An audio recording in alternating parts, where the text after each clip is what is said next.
სახელმწიფოების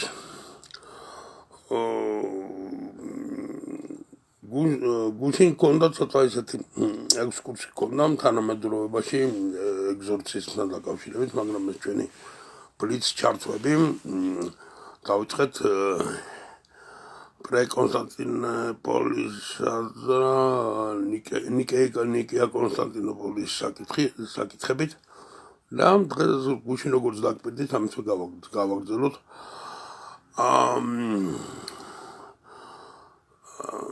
აღესრულა კონსტანტინე დიდი, რომელიც ამ ქვეყნიდან გავიდა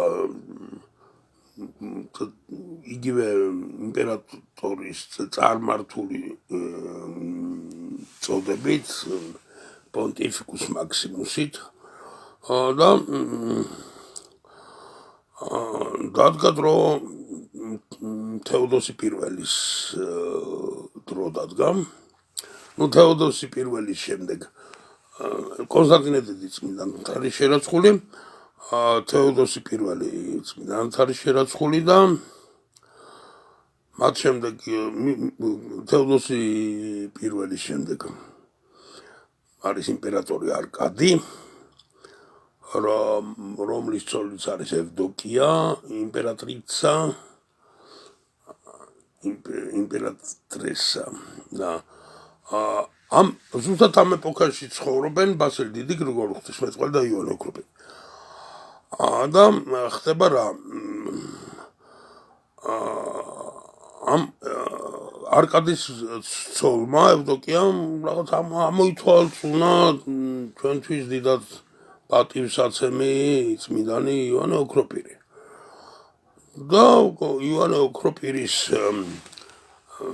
რაღაც შენიშვნის შემდეგ, რომელიც ეთიკურ, მორალურ, რაღაც ქრისტიანულ ხასიათს ატარებდა, ამოთვალწუნებული იქნა და ცოტა სიტყვას გამოვიყენებ.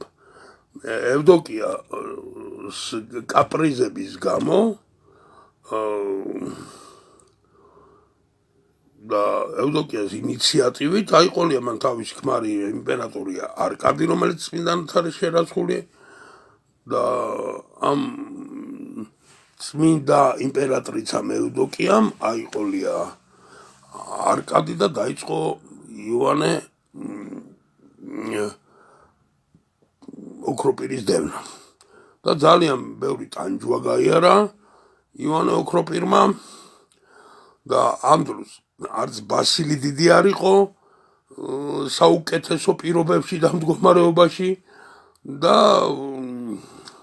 გრიგორი ღვთისმეტყველი ახალგაზრდა აღესრულა. ხო და აქ მე იმიტომ კი არ ვერცები რომ რაღაც გასწავლოთ, მაგრამ რაღაცები საერთოდ მჩვევია რომ რაღაცები მიჩვენია ვისწავლო ვიდრე ვასწავლო. და შენიშვნები მომეც არ არის პრობლემა. და აი ყოველთვის იმპერატორებისგან ისტორია რას გვეუბნება ძირითადად იმპერატორებისაგან და იმპერატრიცებისგან ეკლესია ხდებოდა დასაცავი ყოველთვის რა. და ეს რამდენადაც პარადოქსული არ უნდა იყოს. დევნილი იოანე ოქროპირი და დევნელი ევდოკია ორივე წმინდანებად არიან შერაცხულები. და თეოდოსი მეორემ რაღა დააშავა ვერ გავიგე, თეოდოსი მეორე არ არის წმინდანად შერაცხული. ხო და აქ მთავრდება აქ იწყება ეპოქა რომის აღმოსავლეთის იმპერიისა და აღმოსავლეთის რეგიონისა და დასავლეთის რეგიონის ასე აღმოსავლეთ დასავლეთად გაყოფის გაყოფილ მდგომარეობაში მმართველობა იწყება თეოდოსი მეორის დროს.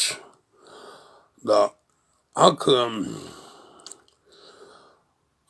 აი ამდენი ხანი 34 წელიწადია სასულიერო პირი ვარ და აი ეს რაღაც ისტორიულ პარადოქსად მიმაჩნია თუ არა და მიპასუხონ ეკლესიის ისტორიკოსებმა თუ რამეში ვცდები აი როგორ შეიძლება მდევნელი და მსხვერპლი ერთნაირად იყვნენ წმინდანად შერაცხულები ჩემთვის გავგებარია მაგრამ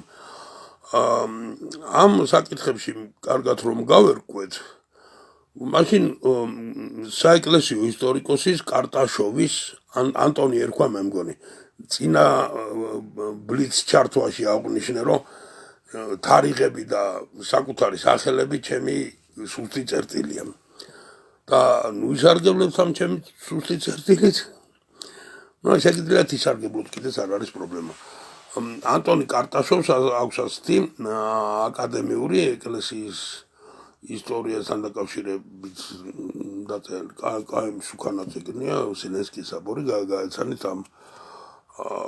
ამ წიგნს და ამის წინ ჩართვა მქონდა ეგზორციზმთან დაკავშირებით და დავამატებდი პოსტსკრიპტუმს გავაკეთებდი წინა ჩართვისას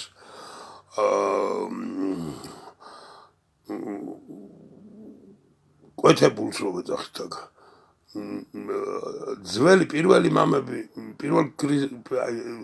ძველი მამები ამბობდნენ რომ